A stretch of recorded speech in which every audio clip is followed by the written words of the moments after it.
Okay, ngayon po ay March 13 ng 2025. So I would like to greet you and pleasant good evening. So tayo po ngayon ay napaka-blessed, super duper blessed dahil kaninang umaga po ang daming ginawa ni Lord Jesus sa akin. Ito po, naniniwala po talaga ako that He leads me in everything I do so that hindi ako magkakaroon ng pagkakamali o mistakes sa mga future decisions ko sa life. Pinatunayan ni Jesus ang kanyang kabutihan itong araw nito. You know what? Kaninang umaga, ako ay gumising na parang lutang. Lutang ako. Okay, tapatin ko na po kayo tungkol po sa pera. No? It's about finances.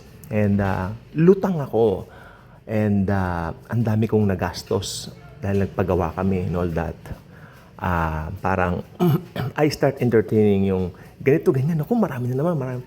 Pero, ewan ko ba, sa hindi malamang kadahilanan, alam mo, may isang salitang namutawi sa aking isip, Jesus already provides everything sa cross. At anong dapat kong ikatakot? Okay? Na i-provide niya na sa cross lahat.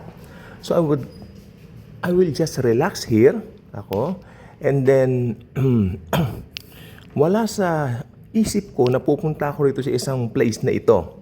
Pero ewan ko po ba, nilid ako ng Panginoon na pumunta roon and then na-meet ko itong ginamit ni Lord na maging solution sa problema namin. Or hindi naman po problema, kundi seemingly, kasi ang Kristiyano, naniniwala ako walang problema ang Kristiyano.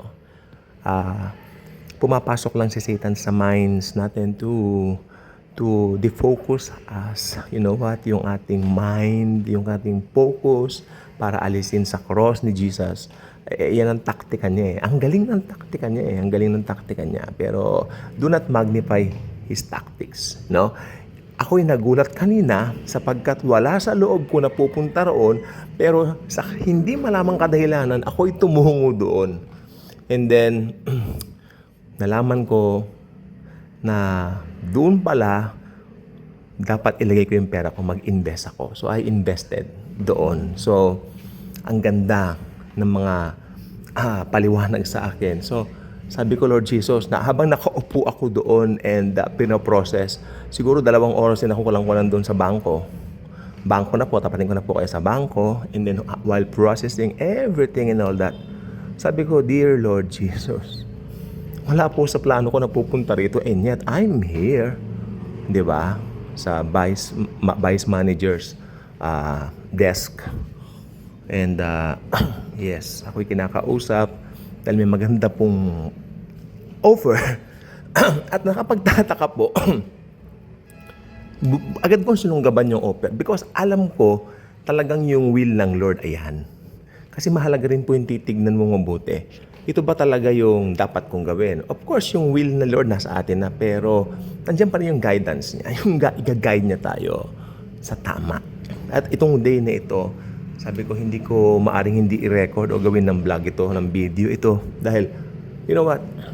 Kung ang kabutihan na ng Panginoon ang nangyayari sa buhay mo, wag mo itong i-withhold o wag mo itong itago o sa sarili nilaang.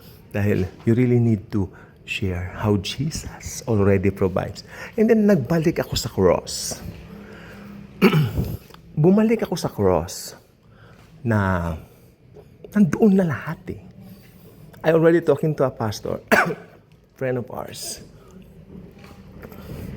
Sabi niya, maraming preaching ngayon about finished work. Nandoon na lahat. Sabi niya. And then doon sa pagsabi niya parang may patuya because hindi siya open sa grace.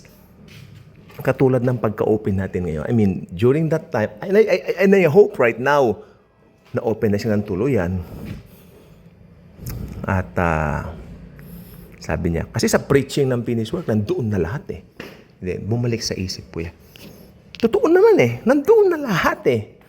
Di ba? Kaya lang, yung manifestation hindi agaran. Yung manifestation sa tamang araw ni Jesus, ibibigay niya yan.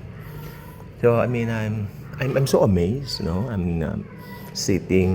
ended up sitting sa vice manager's desk.